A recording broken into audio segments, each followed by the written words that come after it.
Good evening सगळ्यांना. सर्वप्रथम सगळ्यांना जागतिक आरोग्य दिनाच्या खूप खूप शुभेच्छा. आता नुकताच 7 तारखेला जागतिक आरोग्य दिन झाला. तर ह्या जागतिक आरोग्य दिनानिमित्त यावर्षी जे आपलं WHO आहे, जागतिक आरोग्य संघटना, त्यांनी एक घोषवाक्य दिलंय, एक सुरक्षित आणि निरोगी जग बनवणे. तर गेल्या 37 वर्षापासून आम्ही शल्यशोभामध्ये म्हणजे मॅडम ह्या सगळ्या शल्यशोभामध्ये या पद्धतीने सर्व स्त्रियांवरती स्त्रीला सर्वंकष बनवण्यासाठी आणि स्त्रीच्या आरोग्यासाठी हे प्रत्यक्षात आणत आहे. तर त्यातून गेल्या वेळेचा जो FB लाईव्ह झालं त्याच्यामध्ये PCOS म्हणजे काय, तर पॉलिसिस्टिक ओव्हरियन डिसीज म्हणजे नेमकं काय, तर त्याच्याबद्दल शल्यशोभाचे उपचार ह्या सगळ्या गोष्टींबद्दल, पाळीचे चक्र ह्या सगळ्या गोष्टींबद्दल सरांनी आपल्याला मार्गदर्शन केलं. तर आता तेच पुढे बोलणार आहोत. तसं हे करायला जरा खूप उशीर झाला, मध्ये खूप स्पेस गेला, पण ठीक आहे. तर सर आपण आपल्या सगळ्यांना मार्गदर्शन कराल, जसं की PCOS मधून निर्माण होणाऱ्या वेगवेगळ्या समस्या आणि या सर्व समस्यांवरती सारखीच उत्तर असू शकते का?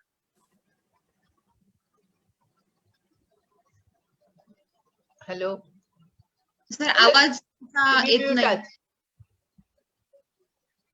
हा, आपण एक स्लाइड शेअर करतोय, त्याच्यामधनं आपल्याला या सगळ्या गोष्टी एक एक एक एक एक एक एक माहिती होतील. अर्थात आज माझ्या जोडीला प्रतिभा देशपांडे पण उपस्थित आहेत. त्यांची ओळख करून द्यायची राहिली आहे, तर ही त्यांची ओळख आहे. त्या MA मानसिक समुपदेशन तर आहेतच, पण न्यूट्रिशनिस्ट म्हणून पण आहारशास्त्र आणि आरोग्य या विषयावरचा त्यांचा काही एक खास अभ्यास आहे. आणि नातेसंबंध हा त्यांचा खास याचा विषय, खास अभ्यासाचा विषय आहे. आणि त्यावर त्यांची 12 पुस्तकं वेगवेगळ्या माध्यमातून आलेली आहेत. आणि कौटुंबिक न्यायालयामध्ये सुद्धा ते विशेषज्ञ म्हणून पॅनल सदस्य आहेत. असं आणि 55 रेडिओ तसंच TV प्रोग्राम्स या सगळ्या विषयावर त्यांनी सादर केलेले आहे. त्यांच्या अर्थात लेखिका आणि निर्माती म्हणून एक ताजा कलम नावाचा लघुपट पण YouTube चॅनलवरती अवेलेबल आहे. तर त्या आपल्या सोबत जे काही आहार, व्यायाम आणि मानसिक समुपदेशन या 3 गोष्टींचा पण या सगळ्यामध्ये जो संबंध येतो त्या बाबतीत त्या आपल्याकडे मार्गदर्शन करण्यासाठी आहेत. आणि नेहमीच त्या मार्गदर्शन अनेक वर्षांपासून त्या करतायत. त्यामुळे त्यांचेही मी मनापासून स्वागत करतो. त्या अर्थातच रंगगंधाच्या निमित्ताने अनेकदा अशा झूम मीटिंग मध्ये सोबत आलेल्या आहेत, पण आता या विषयावरती बोलण्यासाठी त्या पहिल्यांदाच आपल्या सोबत आहेत. मी निरोगी असा हा विषय आहे, कारण आम्ही असं नेहमी म्हणतो की हे जे आहे आमच्या शल्यशोभाचं जे ध्येयवाक्य आहे ते निरोगी, निर्भय, निश्चिंत नारी हे आमचं ध्येयवाक्य आहे. आणि गेले 37 वर्ष आम्ही या पद्धतीनंच पेशंट्स वरती उपचार करतो आहोत. WHOचं जे डेफिनेशन आहे मुळातलं सुद्धा आरोग्याच्या बद्दलचं, आरोग्य म्हणजे केवळ आजाराचा अभाव नव्हे, तर शारीरिक, मानसिक आणि सामाजिक या तिन्ही दृष्टीने जर स्वस्थ असेल माणूस तर ते म्हणजे तर तो माणूस आरोग्यदायी आहे, आरोग्यमय आहे असं म्हणायला पाहिजे. आता विशाखा, तू जे विचारलं होतंस की हे सगळ्याला एकच औषध असू शकेल का, एकच दिशा असू शकेल का विचारांची, ट्रीटमेंटची याची, तर ह्या सगळ्या आजारांचा मला खरोखर डॉक्टर दीक्षितांचे आभार मानावेसे वाटतात की त्यांनी मोठ्या प्रमाणावरती मधुमेहचं दुरुस्ती अशा अर्थाने आहार योजना, दिवसातनं 2दा जेवणं, जे काही इंटरमिटंट फास्टिंग या सगळ्या गोष्टीचं जगभर जवळजवळ प्रचार प्रसार केला. आणि त्यामध्ये हे महत्वाचं सापडलं की इन्शुलिन प्रतिरोध म्हणजे इन्शुलिनला जो रेझिस्टन्स होतो त्याचाच प्रत्येक व्यक्तीमध्ये वेगवेगळ्या तऱ्हेनं ते एक्सप्रेस होतं किंवा बाहेर येतं. आता उदाहरणार्थ कुणामध्ये वजन वाढतं, कुणामध्ये PCOS होतं, कुणामध्ये मधुमेह होतो, कुणाला अधिक रक्तदाब होतो, तर कुणाला थायरॉइड विकार, विशेषतः हायपोथायरॉइडिझम असा होतो.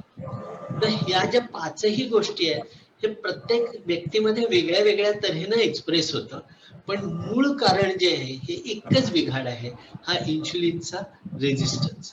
हा त्याच्यामधला महत्वाचा भाग मध्ये. अर्थात स्त्री आरोग्याशी ह्या सगळ्या गोष्टी खूपच निगडीत आहेत. विशेषतः यंग ज्या काही युवती असतात त्यांच्यामध्ये पाळीची अनियमितपणा येतो, वंध्यत्व, तरुण नुकतंच लग्न झालेलं आहे आणि हे आहे, पाळी अनियमित असेल, अंड निघत नसेल तर वंध्यत्व असणार आहे. कुणामध्ये परत परत गर्भपात होतो, त्यालाही हे सगळं इन्शुलिन रेझिस्टन्सच कारणीभूत असतो. कधी पोटातल्या पोटात मूल मरून जातं, व्यंगाचं मूल होतं, गरोदरपणात होणाऱ्या उलट्या, होणारे विषबाधा म्हणजे झटके येतात, एक्लेम्शिया येतो, ब्लड प्रेशर वाढल्यामुळे हे सगळं होतं. बाळाची खुरटी वाढ होते कधी कधी, जे दुष्काळातलं बाळ असतं ते IUGR, इंट्रायुटराईन ग्रोथ रिटार्डेशन त्याला म्हणतात. आणि अगदी प्रौढ वयामध्ये ज्यांना आत्ता PCOS आहे, ज्यांना आत्ता ह्या सगळ्या तक्रारी आहेत, त्यांना पुढे जाऊन जनन मार्गाचा कर्करोग होण्याची सुद्धा शक्यता अधिक असते, असं आता सायन्सनी सिद्ध केलेलं आहे. तर तेव्हा म्हणूनच या सगळ्याचा एकत्रित उपचार करायला पाहिजे आणि त्याचा मूळ जो भाग आहे तो आहे परत इन्शुलिन रेझिस्टन्स.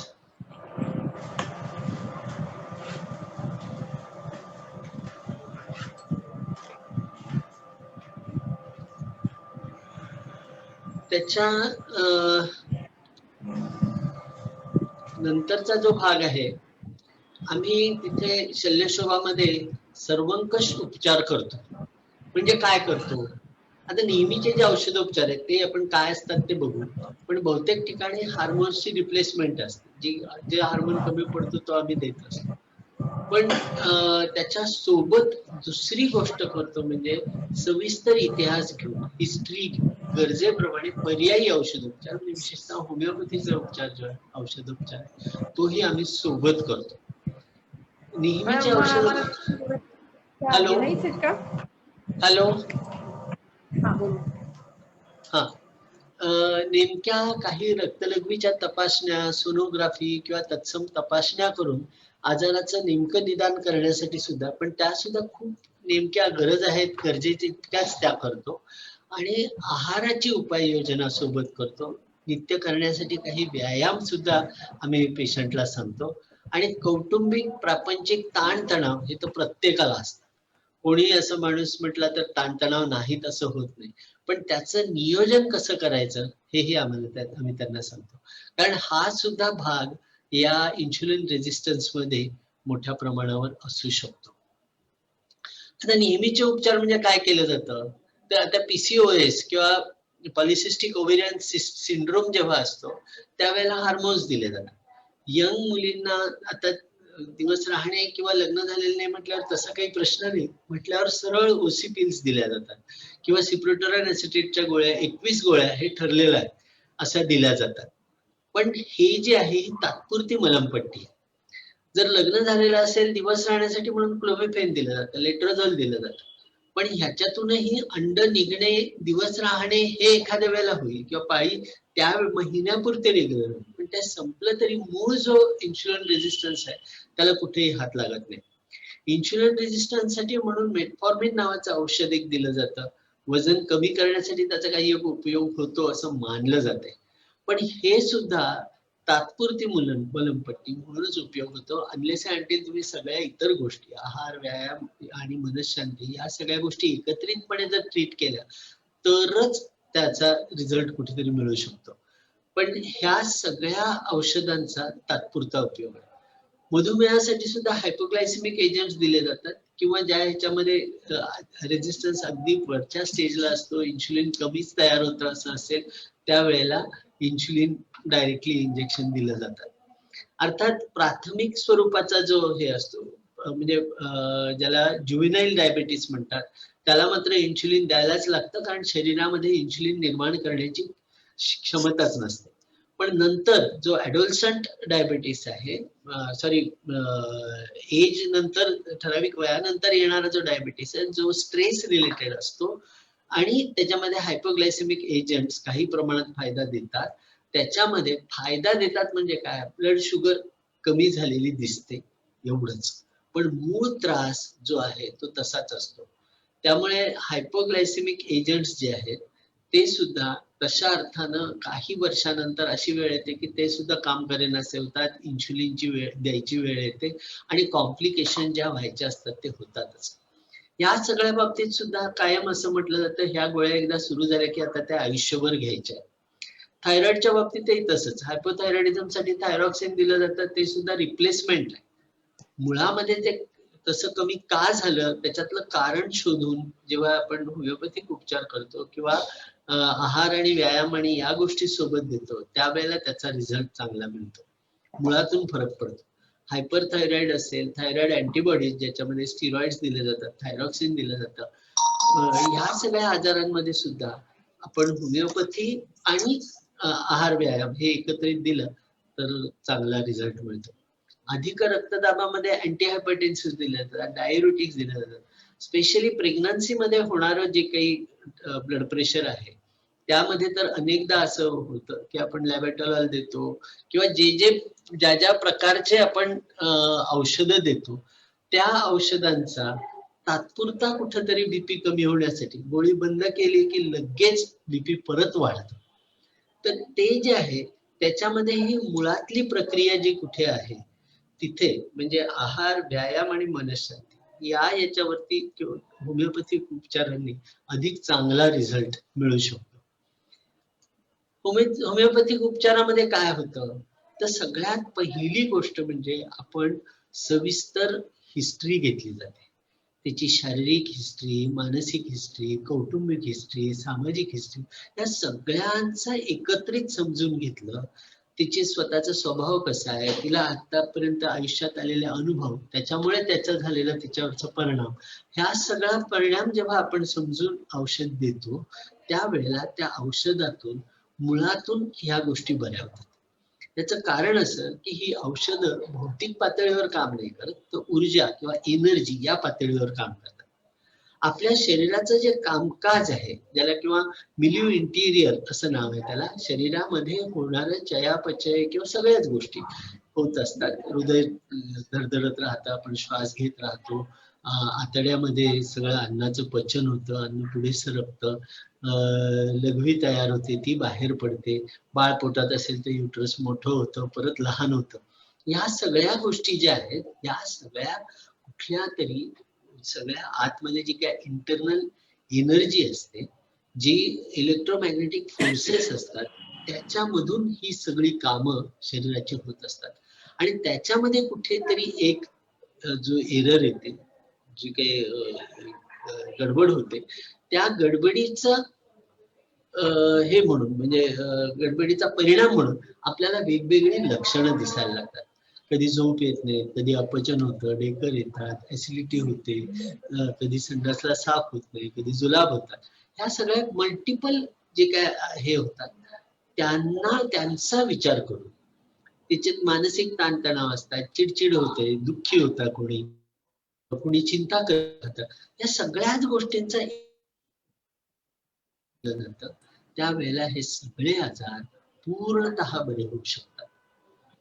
आणि त्यामुळे ही औषध अशी आयुष्यभर घेण्याची गरज नाही पडत. आणि केव्हाही समजा अशा तऱ्हेनं औषधांचं गरज पडली, काहीही लक्षणं दिसायला लागली, काही त्रास दिसायला लागला तर अशा वेळेला आपण परत ही औषधं घेतली आणि असं आयुष्यभर घेतच राहायची औषधं असा प्रसंग या होमिओपॅथीच्या औषधांमध्ये येत नाही.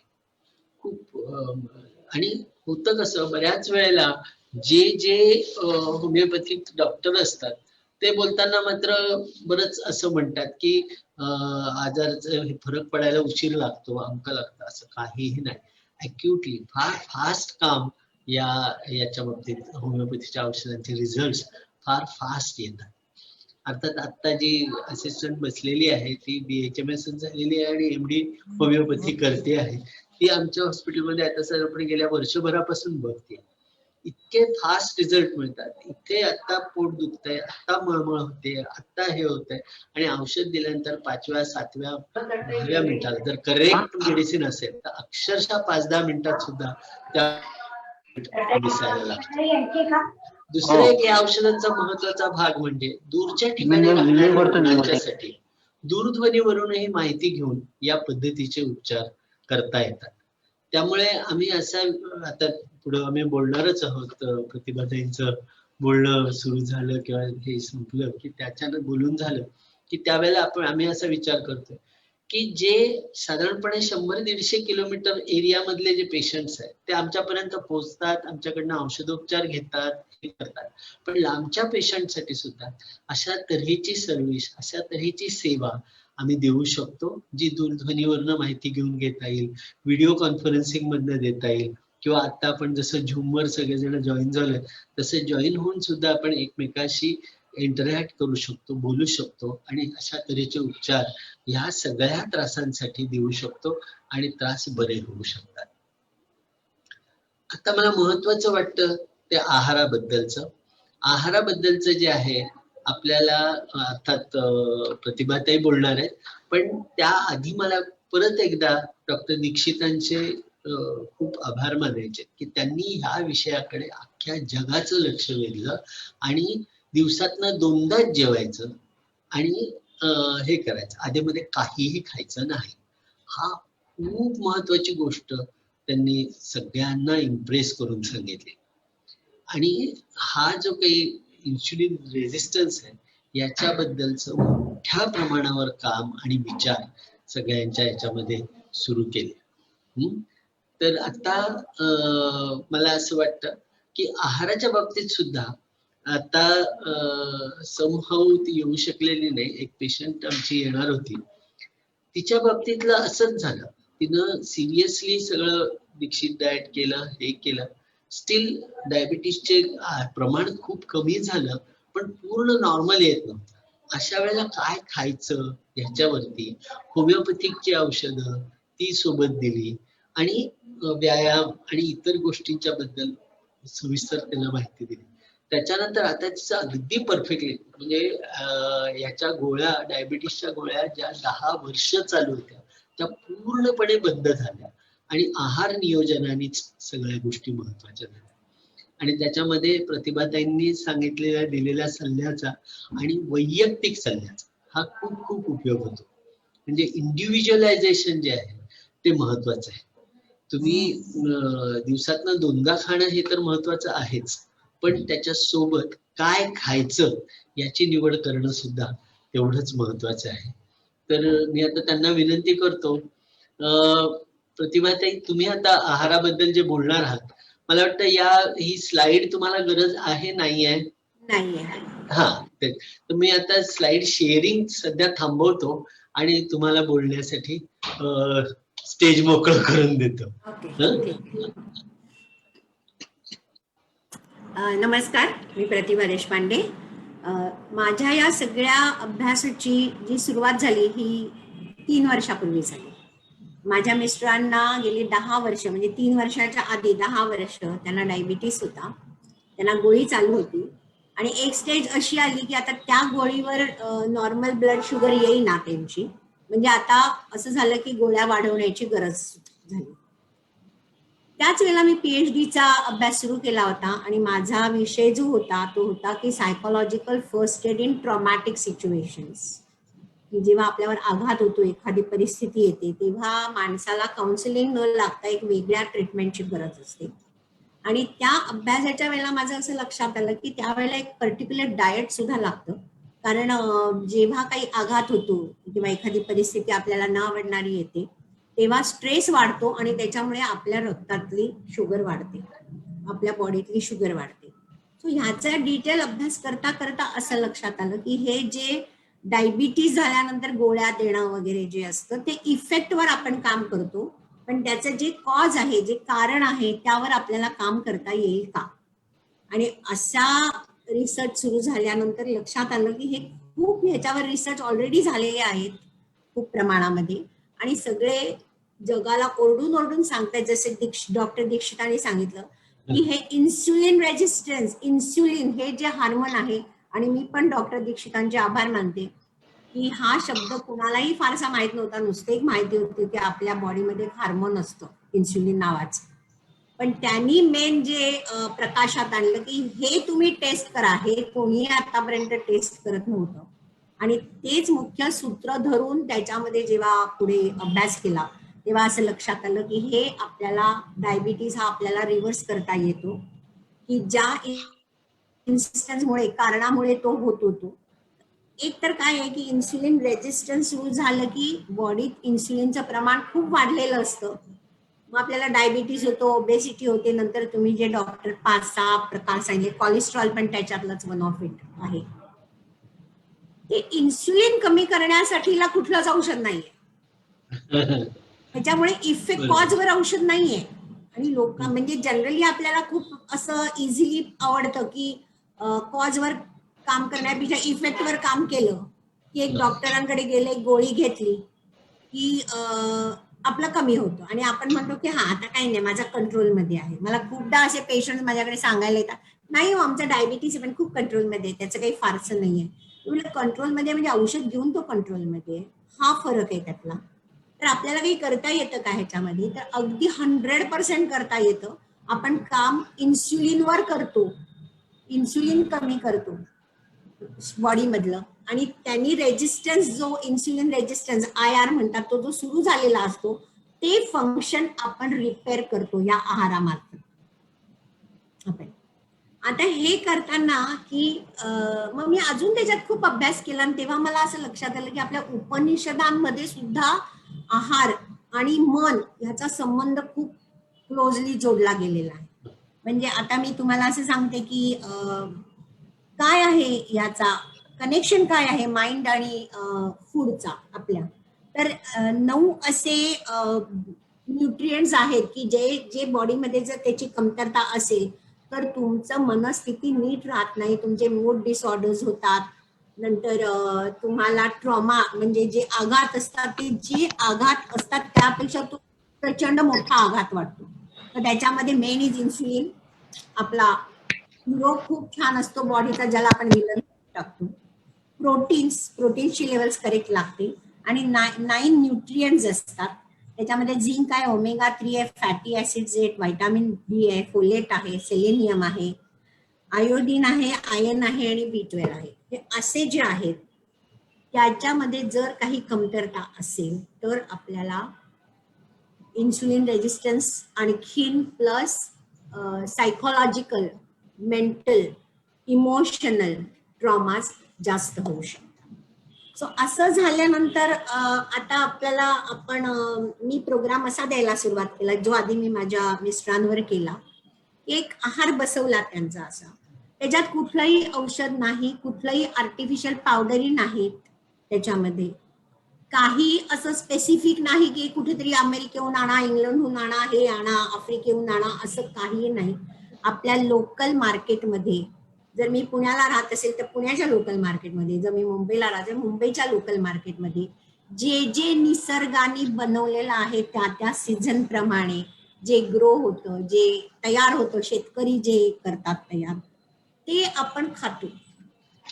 फक्त काही प्रॉडक्ट्स आहेत, काही असे अन्नधान्य आहेत की त्या आपण आता काही दिवस, 2-3 महिने म्हणा, काहींच्या बाबत 6 महिने म्हणा, काहींच्या बाबत वर्ष, इट डिपेंड्स की ज्यांची जशी इंटेन्सिटी असते तशी त्या रोगाची, ते आपण थोडेसे वर्ज्य करतो म्हणा किंवा अतिशय कमी प्रमाणात घेतो. आणि त्या जागी आपण रिप्लेस दुसऱ्या गोष्टी अशा करतो की ज्यांनी आपल्याला सगळे न्यूट्रिएंट्स मिळतील, आपले इन्सुलिन बॉडीतलं कमी होईल आणि त्यामुळे इन्सुलिन रेजिस्टन्स जे फंक्शन आहे ते सुद्धा आपण त्यांनी कमी करतो. आता हे खरं म्हटलं ना, तर असं म्हटलं तर हे खूप सोपं आहे, आणि हे सगळे पदार्थ आपण दररोजच्याच खाण्यातले आहेत आपले. पण काही गोष्टी आपण जे म्हणतो की हे खाऊ नका, ते खूप लोकांना जड जात. आणि तो जो कारण आपल्याला लहानपणापासून शिकवलेलं आहे की पोळी, भाजी, आमटी, भात किंवा उपमा, पोहे, साबुदाण्याची खिचडी म्हणा, शिरा म्हणा, किंवा आताच जर फास्ट फूड मध्ये म्हटलं तर पिझ्झा, बर्गर, इडली, डोसे, ह्या सगळ्यांमध्ये होतं का? आता ह्याच्यात वाईट काहीही नाही. कुठलाही जगातला पदार्थ खाण्याचा हा वाईट नाही. त्याच्यामुळे लोक येतात मला विचारतात, अहो आम्ही वरी तांदूळ नाही खायचे, पण ते वरी तांदूळ मध्ये खूप चांगले चांगले बेनिफिट्स आहेत ना. आहेत, नक्की आहेत, आणि ते आपल्याला इन फ्युचर खायचेच आहेत. पण आता आपल्या बॉडी मधलं एक फंक्शन बिघडल्यामुळे आपण ते रिपेअर करतोय विदाउट मेडिसिन, औषध न घेता. म्हणजे होमिओपॅथी औषधं आपण घेणारच आहोत त्याच्यामध्ये, पण ॲलोपॅथिक औषधं न घेता त्याच्यामध्ये. तर सध्या आपण ते अवॉइड करणार. आणि आपण प्रत्येक वेळेला जे माझ्याकडे येतात पेशंट्स, त्यांना आपण आधी हे सांगतो की 3 प्रश्न स्वतःला विचारायचे असतात की व्हाय आय एम डुईंग दिस, मी का करणार आहे हे सगळं. ओके, त्याच्यावरनं आपल्याला पहिलं उत्तर असं मिळेल की आपण ब्लड टेस्ट करायला सांगणार आहोत. नॉर्मल ब्लड टेस्ट आहे, कुठलीही विशेष अशी नाही आहे त्याच्यामध्ये. एक साध्या फास्टिंगच्या ब्लड मधनं आपल्याला हे सगळे पॅरामीटर्स नीट कळू शकतात, तेच आपण करणार आहोत. त्याच्यामुळे त्या पॅरामीटर्स वरनं आपल्याला कळेल की हो आपल्याला का करण्याची ह्याची गरज आहे, ते कळेल आपल्याला. दुसरी गोष्ट म्हणजे आपल्याला स्ट्रेस आहे का. आपल्याला प्रत्येकालाच असतो डॉक्टर, तुम्ही असं म्हणलात तसा स्ट्रेस असतोच प्रत्येकाला. काहींना असं नाही, हो आम्हाला स्ट्रेस नाही, आम्ही प्रेशर घेतो. किंवा काही काही म्हणतात नाही नाही आम्हाला प्रेशर नाही, आम्हाला स्ट्रेसच आहे. तर स्ट्रेस आहे का, हा चॅलेंज आहे का. आता चॅलेंज, प्रेशर आणि स्ट्रेस याच्यामध्ये 3 पायऱ्या आहेत. तर काही काही वेळेला मी असं ऐकलंय की थोडासा स्ट्रेस चांगला असतो म्हणजे चांगली कामं होतात. नाही नाही, कुठलाही स्ट्रेस चांगला नाही. स्ट्रेस हा वाईटच असतो. चॅलेंज चांगलं असतं, प्रेशर इज ओके. पण प्रेशर आणि स्ट्रेस मध्ये जी एक थिन लाईन असते ती आपण पटकन पार करतो. ह्या जर आपल्याला सायंटिफिक कळल्या की बॉडीमध्ये काय होतं. आता आपण नेहमी ऐकतो ना, डॉक्टर तुम्ही नेहमीच सांगत असाल स्ट्रेस घेऊ नका, डायबिटीस होईल. स्ट्रेस घेऊ नका, बीपी वाढेल. पण का होईल डायबिटीस. का आपली ओबेसिटी वाढते, का आपण जाडे होतोय, का आपलं वजन कमी होत नाही. आपण खूप कमी खातोय, खूप व्यायाम करतोय, जिमला जातोय, तरी वजन का कमी होत नाही. बरं, वजन कमी झालं ते तात्पुरतं होतं, परत ते आपलं वाढतं. तर हे का होतं सगळं. दमायला का होतं, मेंटली दमायला का होतं, थकायला, मेंटली थकायला का होतं. अशक्तपणा फिजिकली आणि मेंटल, सगळ्या गोष्टी या मेंटल आणि फिजिकल या दोन्ही गोष्टी दोन्ही पातळीवर असतात. हे का होतं. या सगळ्याची उदाहरणं, सगळ्याची जर आपण नीट माहिती घेतली तर आपल्याला कळेल की Y I am doing it. मला हे करायची गरज आहे का, आहे का नाही, किती गरज आहे, किती इंटेन्सिटीची गरज आहे. सो वाय झाला. दुसरा प्रश्न आपण विचारणार, स्वतःला विचारायचा, ओके आता मला आहे गरज, how I am going to do this, मी कसं करणार आहे. त्याच्यासाठी आम्ही बसलेलो आहोत. मला असं इतक्या शॉर्टली सांगता येणार नाहीये, पण याच्यामध्ये आपण 3 गोष्टी महत्वाच्या धरणार आहोत. एक म्हणजे आहार, दुसरी म्हणजे व्यायाम, आणि तिसरा म्हणजे आपण मानसिक ताणतणाव तुम्हाला असलेले नसलेले, जे वाटत नाहीत ते किंवा जे वाटतायत ते, किंवा काहीतरी थोडंसं बोलायचं असतं, कोणाशी शेअर करायचं असतं, तर ते शेअर करायला आम्ही इथे आहोत. आणि याची खात्री असते आपल्याला आमच्याशी शेअर केली की ही गोष्टी तुमच्या आणि माझ्याशिवाय किंवा माझ्याशिवाय डॉक्टरशिवाय कुठेही ते बाहेर जाणार नाहीत. ह्या खात्र्या असतात. किंवा त्याचे उपचार जे असतात ते सायंटिफिक असतात, सगळे उपचार जे काय ते. सो ते आणि होमिओपॅथीचं औषध, हे असं आपण जर सगळ्या दृष्टीने हा जर प्रोग्राम घेतला तर हाऊचं उत्तर आपल्याला मिळू शकतं. त्याच्यामध्ये तुमच्या आवडी निवडी, तुमचे सवयी, हे सगळे लक्षात घेतले जातात. व्यायामाचंही असंच आहे की व्यायाम हा इंडिव्हिज्युअलच असतो करायचा, हे प्रत्येकाला वेगळा असतो. त्याचा बॉडी टाईप काय आहे, त्याचं वजन किती आहे, त्याची हाईट किती आहे, त्याचं काम काय आहे, एज ग्रुप काय आहे, त्याची पर्सनॅलिटी कशी आहे, ह्या सगळ्याचा विचार करून तो कुठे राहतो, त्याला काय साधनं आहेत, अवेलेबल साधनं काय आहेत, या सगळ्याचा विचार करून आपण एक पॅटर्न ठरवतो त्याचा, आणि तो आपण पॅटर्न त्याचा करतो. होमिओपॅथीचं तर डॉक्टरांनी, औषधांचं तर त्यांनी खूप छान सांगितलेलंच आहे, आणि त्याच्यात मी एक्सपर्ट नाही आहे, सो मी नाही बोलू शकणार त्याच्याबद्दलचं काय आहे. हे सगळं करताना एक आपल्याला थॉट प्रोसेस बदलायला लागते आपली, कारण आपण जे लहानपणापासून जे खाल्ले, सवयी झालेल्या आहेत, हॅबिट आपल्याला जी झालेली आहे, त्या आपल्याला थोड्याशा हॅबिट्स त्रास देतात पुढे जाऊन थोड्याशा. सो त्या कशा बदलायच्या ह्याचं आपण ट्रेनिंग देणार आहोत त्यांना. त्याच्यामध्ये माइंडफुलनेस आहे, ऑटो सजेशन्स आहे, क्रिएटिव्ह व्हिज्युअलायझेशन, ही आपण सगळी सुंदर टेक्निक्स आहेत. की जी त्यांना नुसत्या याच बाबत नाही तर त्यांचं आयुष्य अजून चांगलं करण्यासाठी आपण ही टेक्निक्स त्यांच्यासाठी वापरू शकतो. सो हे ह्याबद्दलचं सगळ्याचा एक सुंदर प्रोग्राम आपण यांच्यासाठी डॉक्टर आपण डिझाईन करतोय आणि केलेला आहे रादर. तर येस, मला ह्या माझ्या लेवलला मला एवढं सांगायचं. आणि what I am getting out of this, आता व्हॉट आहे ना ते खूप प्रत्येकाला वेगवेगळं मिळणार आहे ह्याच्यामध्ये.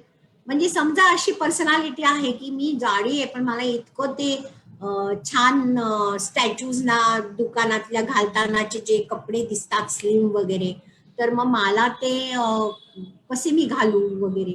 सो हे आपल्याला व्हॉट मध्ये मेन मिळणार आहे. आणि मी सांगते की टू सपोर्ट माय हजबंड, मी हे डाएट सेम मी केले 3 वर्ष पॅटर्न करते आणि मला ते इतकं आवडते की मी आता डिसाईड केलंय की मी हे माझं आयुष्याचं डाएट आहे आता. आणि डाएट पेक्षा मी असं म्हणेन, कारण याच्यात आपण उपाशी राहत नाही, याच्यात आपण नेचरने दिलेलं खातो, भरपूर फळं खातो, भरपूर भाज्या खातो, त्याच्यामध्ये आंब्याच्या सीझन मध्ये आंबा खातो, सगळं खातो आपण त्याच्यामध्ये. आणि त्याच्यामध्ये 3 महिन्यामध्ये आमचे सायझेस बदलले, आमचे 10 किलो वजन कमी झाली. आणि मला ते खूप एक main what I am getting याचं उत्तर मला तिथे खूप छान मिळालं. दुसरी गोष्ट म्हणजे आपल्याला स्किन चांगली होते, हे केस चांगले होतात, आपल्याला खूप प्रसन्न वाटायला लागतं, खूप एन्थुझियास्टिक, आपण एनर्जेटिक होतो जास्त. हे तर फायदे त्याच्यामध्ये मिळतात. आणि औषधाशिवायचं आयुष्य आपण अतिशय चांगल्या पद्धतीने काढू शकतो. कारण कुठलंही औषध असलं ना तरी त्याचे साईड इफेक्ट साईडला येणारच आहे. कमी जास्त प्रमाणात असतील त्याच्याबद्दल मी नाही बोलणार फार काही, पण हे असणारच आहे. सो आपण मॅक्झिमम असा प्रयत्न करू शकतो की ॲलोपॅथीचे एक्सटर्नल औषधं न घेता आपण आहारालाच आपलं औषध करायचं. आणि होमिओपॅथी ही तर आपलं भारतीय परंपराच आहे. ह्याच्या सपोर्टने आपण एक आयुष्य, सुंदर आयुष्य जगू शकतो, हे असं मला वाटतं. येस. अजून तुम्हाला काही स्पेसिफिक विचारायचं आहे का डॉक्टर त्याच्यामध्ये, किंवा कोणाला? हा, तेच मी म्हणणार होतो. आता आपण जे काय आहार, व्यायाम आणि याच्या संदर्भात जे बोलणं झालं, मनशांती किंवा मानसिक समुपदेशन, या सगळ्या बाबतीत कोणाला काही प्रश्न विचारायचे असतील तर आता विचारा. मॅडम आहेतच.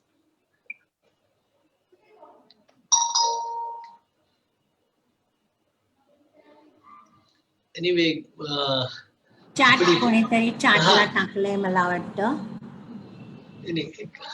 नाही. तर एनिवे, या सगळ्या बाबतीत आम्हाला असं वाटतं की साधारणपणे एक 100 किलोमीटर रेडियस मधले पेशंट्स आमच्याकडे येतातच आहेत ऑलरेडी, आणि अशा तऱ्हेची ट्रीटमेंट घेतायत आणि त्याच्यातून आपापल्या आजारातून बरेही होत आहेत आणि खूप चांगले रिझल्ट्स त्यांना मिळत आहेत. म्हणजे स्पेशली आमचा अर्थात इन्फर्टिलिटी ही आमची स्पेशालिटीच आहे, त्यामुळे त्याच्या बाबतीतही एक चांगले रिझल्ट्स आहेतच. पण इतरही म्हणजे पाळीचे विकार असणं किंवा तुमचं डायबिटीस आहे, थायरॉइड आहे, परत होणारे अबॉर्शन आहे, या सगळ्याशी रिलेटेड सुद्धा खूप चांगले रिझल्ट्स या सगळ्या उपचार पद्धतीमुळे मिळत आहेत. आता या बाबतीत असा विचार मनात आला, म्हणजे प्रतिभाताईंशी बोलल्यानंतर आणि हे केल्यानंतर, मी एक इथे मला जरा सांगायचं थोडस असं राहिलंय की आपण डॉक्टर दीक्षितांचा पॅटर्न आपण नाही फॉलो करणार आहोत की 2दा जेवायचं, कारण खूप लोकांना ते जमत नाही आणि म्हणून मग ते अवॉइड केलं जातं. पण आपण डॉक्टर दीक्षितांच्याच सूत्र पुढे नेऊन त्याच्यामध्ये आपण इंडिव्हिज्युअली त्यांचा पॅटर्न लक्षात घेऊन की त्यांच्या खाण्याच्या आतापर्यंतच्या काय पद्धती आहेत आणि त्या न मोडता आपण त्यांना त्याच्यातच पुढे नेणार आहोत. बरोबर.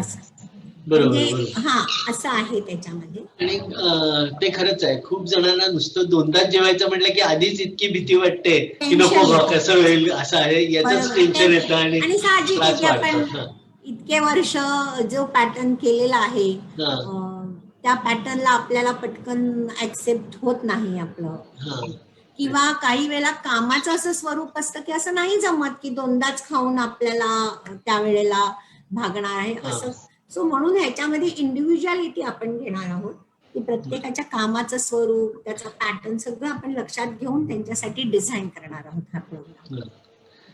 तर आता मी बेसिकली फेसबुक वरती जे कोण जॉईन झालेत त्यांच्यासाठीही सांगतोय आणि आता जे कोण झूम मध्ये आलेले आहेत त्यांच्यासाठी सुद्धा सांगतोय. अर्थात त्याच्यातल्या काही तर आमचे पेशंटच आहेत, हे आहेत, त्यामुळे त्यांना माहिती आहे हा सगळा उपचार पद्धती.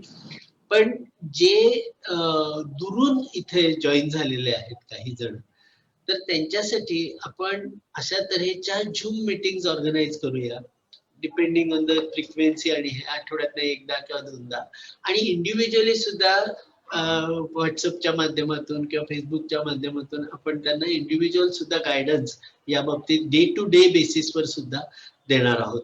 आणि असा गायडन्स देऊन, कारण कायम कोणीतरी एक सोबत आहे आपल्या, हा जो फील असतो या सगळ्या आजारांमधला, कारण लोक लॉंग स्टँडिंग हे आजार सहन करत असतात. कुणाचे 10 वर्ष झाले असतात, कुणाला 12 वर्ष, 15 वर्ष, 8 वर्ष, असं सगळे हे त्रास सहन केलेले असतात.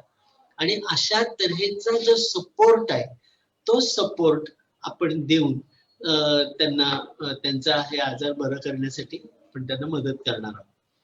आणि त्यामध्ये ह्या सगळ्या औषधांच्या सुद्धा अशाच पद्धतीनं मी म्हटलं तसं हिस्ट्री घेऊ शकतो आपण. औषधं आम्ही तुम्हाला कुरिअर करू शकतो किंवा तिथे अवेलेबल कशी होतील हे बघू शकतो आपण.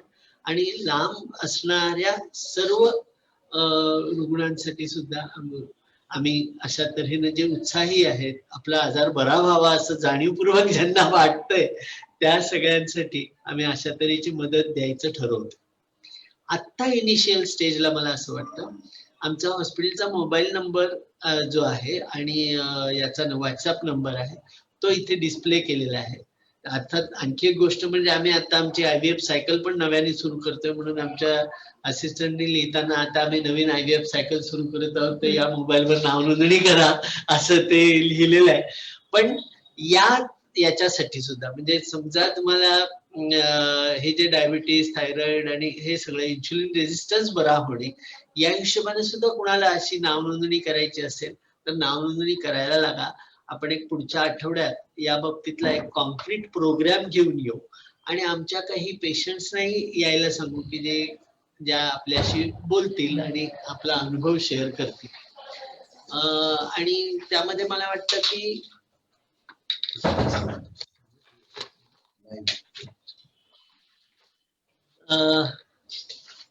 त्याच्यामध्ये आता आपण केवळ आपलं नाव, असलेला आजार आणि असलेल्या अपेक्षा, वजन, उंची, एवढ्या गोष्टी जरी कळवल्या तरी आम्हाला पुरेशा आहेत. आणि आम्हाला एक अंदाज येईल की अशा तऱ्हेचा उपचार घेण्याचं मनात असलेली माणसं आपल्या आजूबाजूला किती आहेत, किती अंतरावर आहे. या सगळ्या गोष्टी आपण हे करूया. तर मी सगळ्यांना विनंती करतो की पॉझिटिव्हली अशा तऱ्हेने रिस्पॉन्ड करा आणि एक अशी तऱ्हेची सर्व्हिस आम्ही दोघं मिळून म्हणजे हे द्यायचा विचार करतोय. त्याचं मला वाटतं की एक लोकांनी उपयोग करून घ्यावा. आणि लॉंग डिस्टन्स ट्रीटमेंटची आम्ही हे करतोय, आम्ही घेतोय. आणि हे निश्चित म्हणजे त्याला काय म्हणायचं, मुळातून बरं करणार असं काहीतरी वेगळं आणि आमच्या ध्येयवाक्याप्रमाणे निरोगी, निर्भय, निश्चिंत नारी बनवणारं आहे. आणि महिलांसाठीच विशेषतः हे सगळं आम्ही करतो आहोत. आमच्या अर्थात बोला. फक्त महिला वापरतोय का शब्द आपण? आपण जो प्रोग्राम करणार आहोत तो आपल्याला नाही, आपण पुरुषांनाही घेऊया, नाही असं नाही. आमचं आता बिईंग गायनाकोलॉजिस्ट आणि इतकी वर्ष झाल्यामुळे मला बोलताना तसं बोलण्याची सवय झालेली आहे. पण पुरुषालाही कोणाला ठेवायचं असेल, जेंडर हा प्रॉब्लेम नाहीच आहे. जेंडर बायस काही बोलायचं नाही. चालेल. मला असं वाटतं की आता जे कोण उपस्थित आहेत त्यांच्यापैकी कुणाला काही जर काय शेअर करावं असं वाटत असेल, बोलावं वाटत असेल तर जरा पॉझिटिव्हली बोला. म्हणजे आता विशेषतः मला असं वाटतं की राखी लड्ढा इथं आहे, तिला ती डेंटिस्ट आहे आणि तिचं थायरॉइड आम्ही अशा पद्धतीनं जो हाशिमोटो डिसीज म्हणतात त्याला, म्हणजे अँटीबॉडीजच्या ह्याच्यातनं आलेला होता, तो आम्ही छान बरा केलेला आहे. तर मला वाटतं Rakhi, would you like to speak something? Hello. Hello. हा. बापरे, तू क्लिनिक मध्येच आहेस वाटतं. अच्छा. ऍक्च्युली प्रतिभाताई देशपांडे यांची सरांनी मला ओळख करून दिल्याबद्दल आणि तसंच माझे उपचार सरांकडे सुरूच आहेत. तर त्यामध्येही सरांचा फक्त डॉक्टर म्हणून नाही तर ते चहूबाजूंनी विचार करून ज्या पद्धतीने सपोर्ट देतात, पेशंट म्हणून आणि एक व्यक्ती म्हणून एखाद्या आजारामधून निघण्यासाठी एक सपोर्ट आवश्यक असतो. तर फक्त औषध नाही तर तो सपोर्टही सर देतात. आणि फक्त म्हणजे मला म्हणूनच नाही, मी सरांचं हे बघितलं आहे.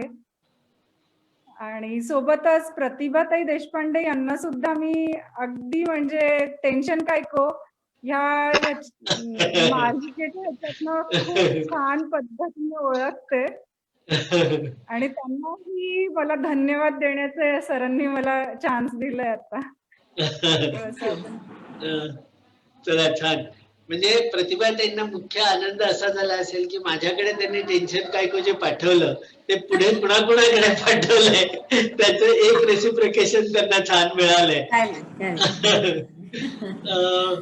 Thank you ma'am, thank you so much. Manisha. Hello. Manisha Dikshit. हा. हॅलो. हॅलो. हा, मला सुद्धा जसं आता राखी मॅमनी बोललं तसं त्याच भावना माझ्या पण आहेत. टेन्शन कायको प्रतिभा मॅडमचं मी आता ऐकतेय, म्हणजे अजून मी 4-5 एपिसोड ऐकलेत, पण मला खूप खूप पॉझिटिव्ह वाटतंय ते ऐकून आणि मी करू शकेन बदल काही बाबतीत माझ्यात असं मला वाटतंय. म्हणजे आणि डॉक्टरांचा तर खूप वर्षांपासून माझा म्हणजे नात्याच्या रूपाने किंवा आणि पेशंट डॉक्टर या नात्याने सुद्धा भरपूर संबंध आहे. तर त्यांचा जो सपोर्ट आहे त्याबद्दल तर मी खूपच धन्यवाद मानायला पाहिजे त्यांचे असं मला वाटतं. म्हणजे पण टेन्शन कायकोचे पुढचे भाग माझा ऐकणं सुरू आहे आणि प्रत्येक वेळी ते प्रत्येक भाग ऐकल्यानंतर डॉक्टरांना माझं स्वतःचं मत पण मी त्याच्यावरती लिहून व्हॉट्सअपला पाठवते म्हणजे त्यांना. तर खूप छान वाटतंय मला ते ऐकून आणि नक्कीच मला काहीतरी त्याचा फायदा होणार आहे ह्या खूप विश्वास मनात निर्माण झालाय आता. तर थँक्यू त्याच्याबद्दल. भाची आहे तशी मनीषा आणि अगदी काय लहानपणापासून ओळख आहे हे आहे. पण या याच्यामध्ये खूप छान म्हणजे टेन्शन कायकोचा फार छान उपयोग होतोय. टेन्शन कायको हे आपलं आकाशवाणीवर 9 एपिसोड झालेत. म्हणजे काही लोकांना माहिती नसेल टेन्शन कायको म्हणजे, म्हणून मी सांगते की हे 9 एपिसोड पुणे आकाशवाणीने 1-2 वर्षापूर्वी केले. आणि आता ते आताचं जर काळ बघितला तर तो खरंच टेन्शनचा काळ आहे. त्याच्यामुळे ते त्यांनी आकाशवाणीने ते खूपदा रिपीट केले प्रोग्राम्स. हे सगळं रेकॉर्डिंग आहे माझ्याकडे ऑफकोर्स, आणि मीच केल्यामुळे त्याच्यातलं अजून आपण इनपुट्स इंडिव्हिज्युअल इनपुट्स, कारण ते कॉमन होतं सगळ्यांना, पण इंडिव्हिज्युअल इनपुट सुद्धा आपण देऊन. आणि खरंच आहे की विश्वास ठेवा की आपल्याला ताणतणावाविरुद्धच्या आयुष्य, विरहित आयुष्य हे आपण जगू शकतो का? तर कोणीही माणूस हा जगू शकतोच.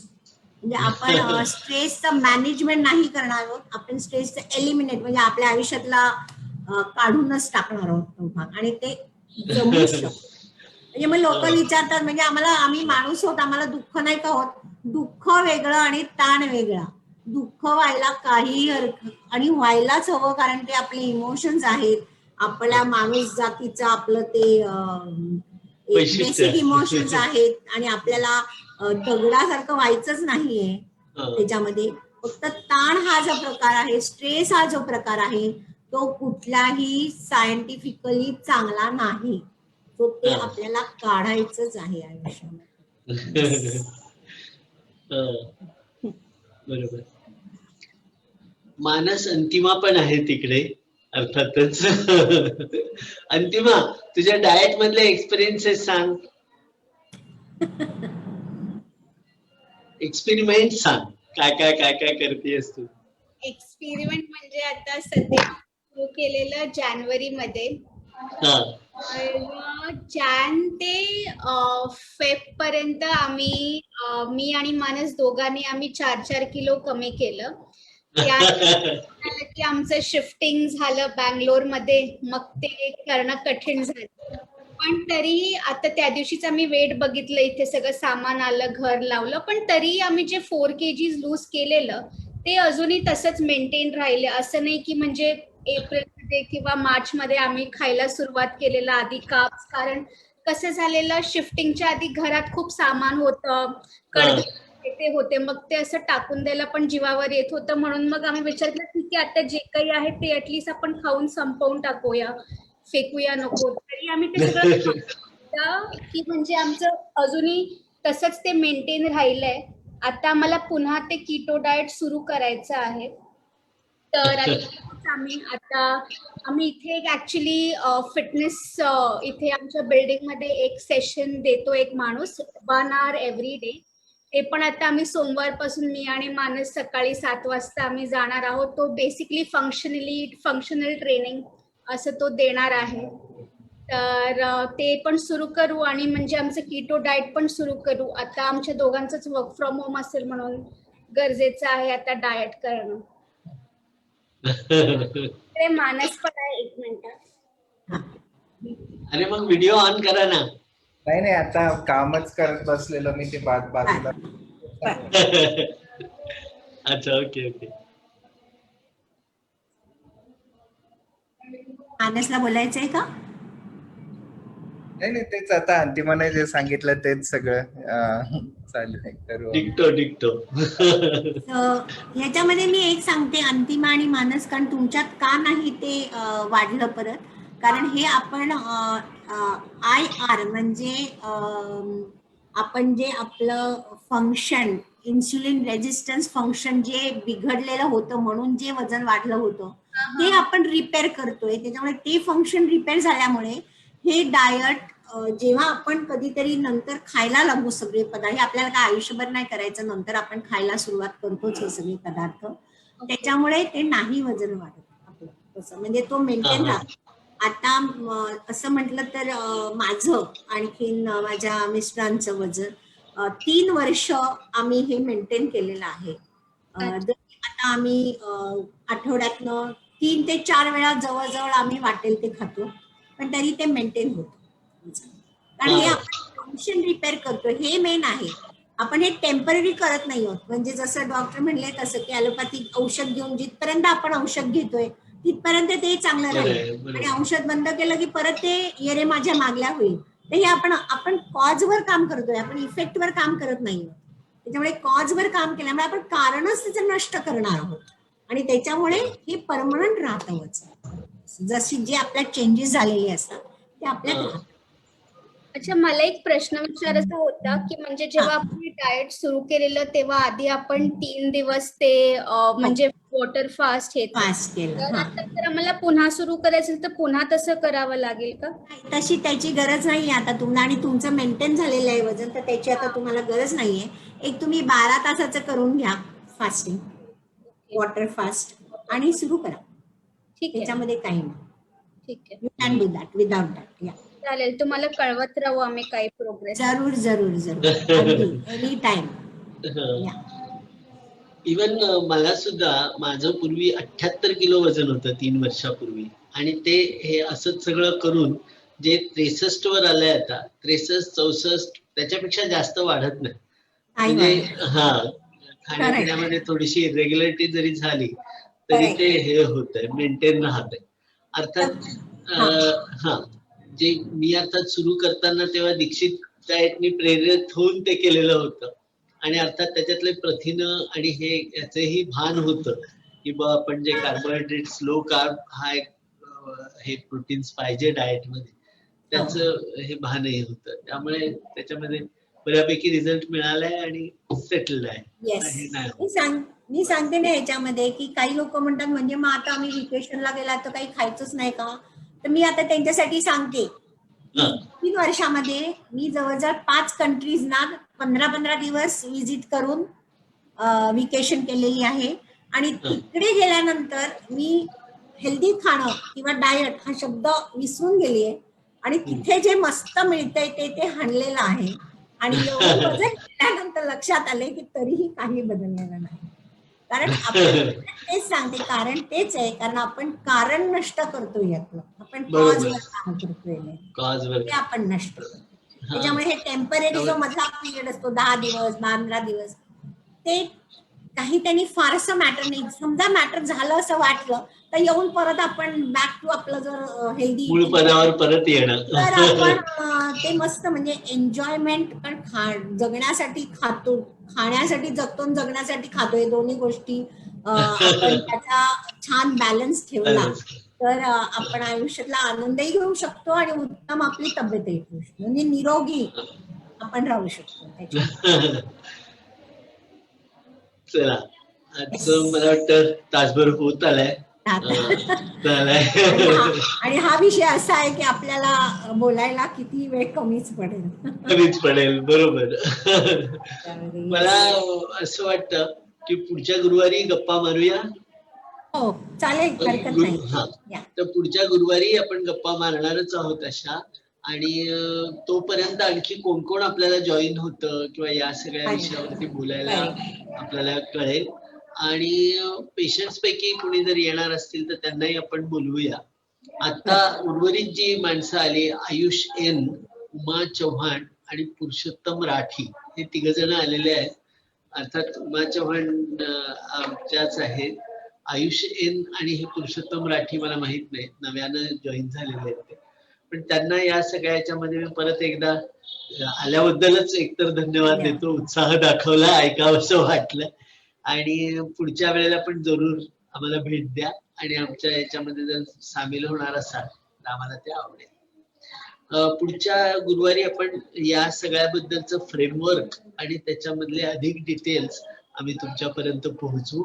म्हणजे आपल्याला त्याच्या पुढच्या याच्यापासून आठवड्यापासून आपल्याला काम करायला सुरुवात करता येईल.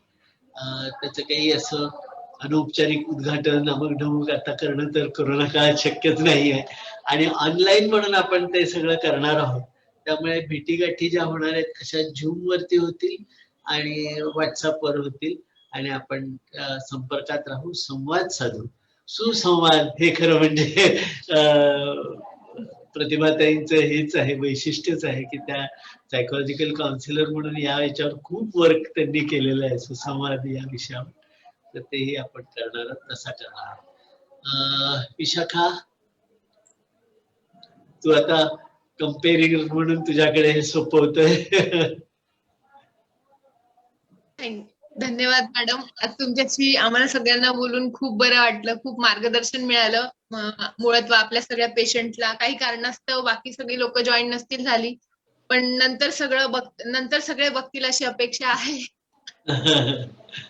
मॅम, खूप छान वाटलं तुमच्याशी बोलून. Thank you sir. आपल्या सगळ्या पेशंट्सला आज मार्गदर्शन झालं. चला मग आपण आता इथेच थांबूया. पुढच्या गुरुवारचं आमंत्रण देऊन आपण ही मीटिंग संपवूया. सगळ्यांना जॉईन झाल्याबद्दल मनपूर्वक धन्यवाद. थँक्यू.